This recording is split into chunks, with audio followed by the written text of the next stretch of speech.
Donald Trump has solved the affordability problem. Wait till you hear the idea he's got. Welcome back to the Spin Cycle, guys. If you like what we're doing here, go ahead and subscribe, comment, share this video, and if you really want to help us out, get a membership. But at least subscribe if you watch these videos. That's greatly appreciated. Thanks. Let's get back into it. So as you guys know, Donald Trump got his ass whooped, or the Republicans got their ass whooped in the election last week, and now they're starting to realize, and Donald Trump's starting to realize, I think all Republicans are starting to realize, whoa, when we said something about making stuff cheaper, people really took it to heart. They really thought we were telling the truth, you know. The default is Republicans, and especially Donald Trump, lies, and everybody just, you know, goes to sleep and ignores it when they never follow through with anything they say. But when it comes to the economy, you could lie about drag queens, and you could lie about fluffies and cat litter boxes in schools, because this is stuff that's abstract. People don't see it.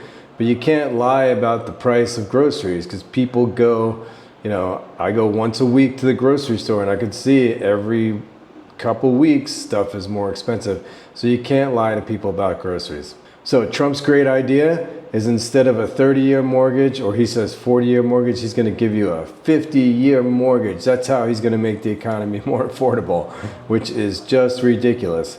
It's true that the American economy is built on home ownership.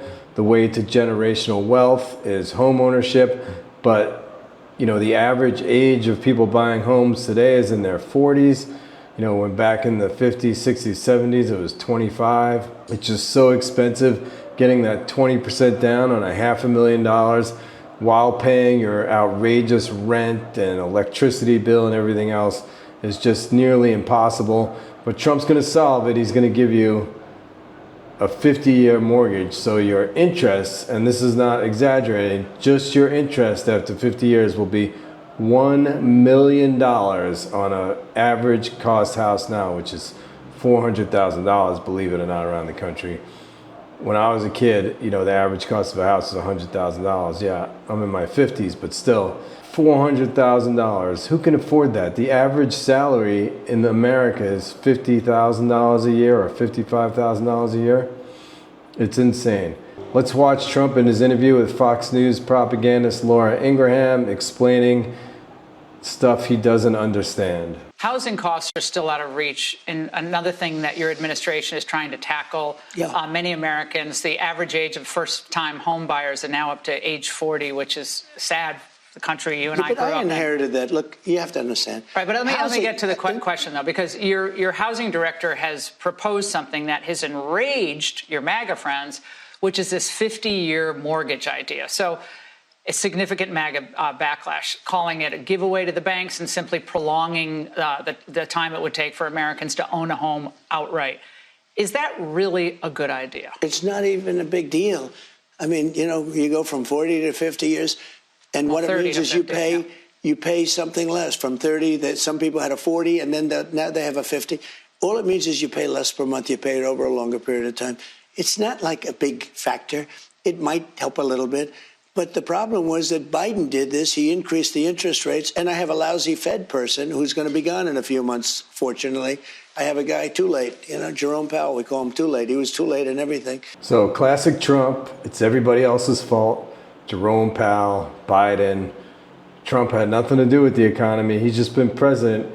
It's amazing how the Trump administration, when they want to do something, they can get it done.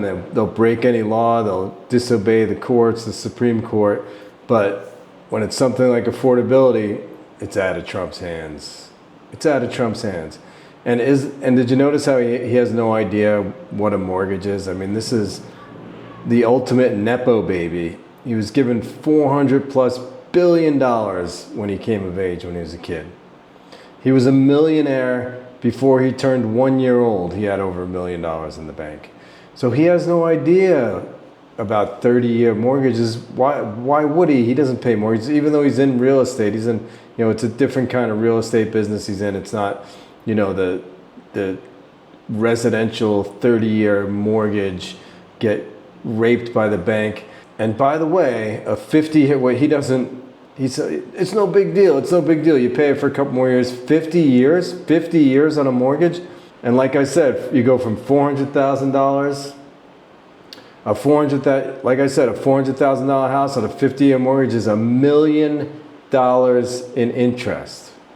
Yeah, it's generational wealth, but you still have to pay taxes on that property. You know, you have to pay that. So your payment goes down a little bit each month, but in the long run, you pay, on a 30-year mortgage, it's more like $500,000 interest. So this is how Trump's going to solve affordability. This is who you voted for, MAGA. He has no idea what he's doing. He thinks tariffs are going to solve every problem. And that's another thing. He's about to get his tariff. The Supreme Court, you know, in the briefing the other day, they were very skeptical of Trump's ability and right as president to willy-nilly give tariffs to any country he wants, because tariffs are a tax, and tax normally come under the purview of Congress, not the president. And the judicial, the Supreme Court, and you know, all the rest of the judges, we have our 3 branches of government system. The judicial is a check on the presidency, even though they haven't been, because 3 of them were anointed Supreme Court judges by Trump.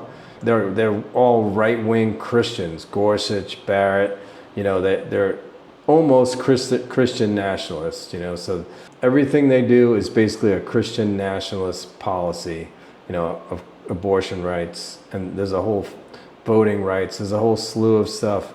This all goes back, you know, if you watch me before, I say this all the time, this all goes back to Citizens United, 2010, the Roberts Court, the same Supreme Court Justice, head Supreme Court Justice Roberts was there then.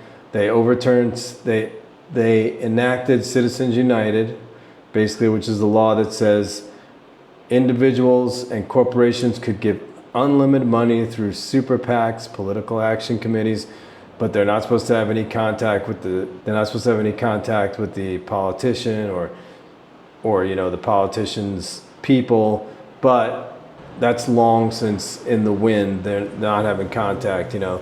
Trump has his own PAC. He brings in billions of dollars in there, and it goes into his pocket half the time. It's just a big scam. So if you want to get money out of politics, first thing we have to do is get rid of Citizens United, but we're never going to do that with this current Supreme Court. So you need to vote for progressives in 2026. Stop voting for Republicans, MAGA. They're using you. They're treating you like you're stupid.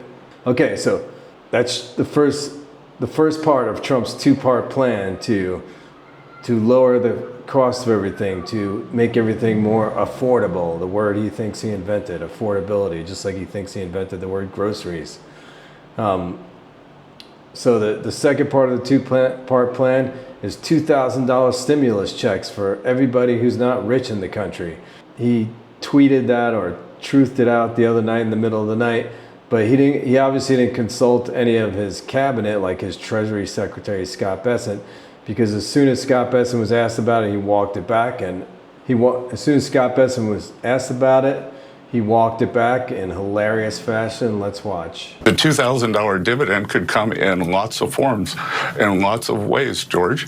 You know, it could be just the tax decreases that we are seeing on the president's agenda.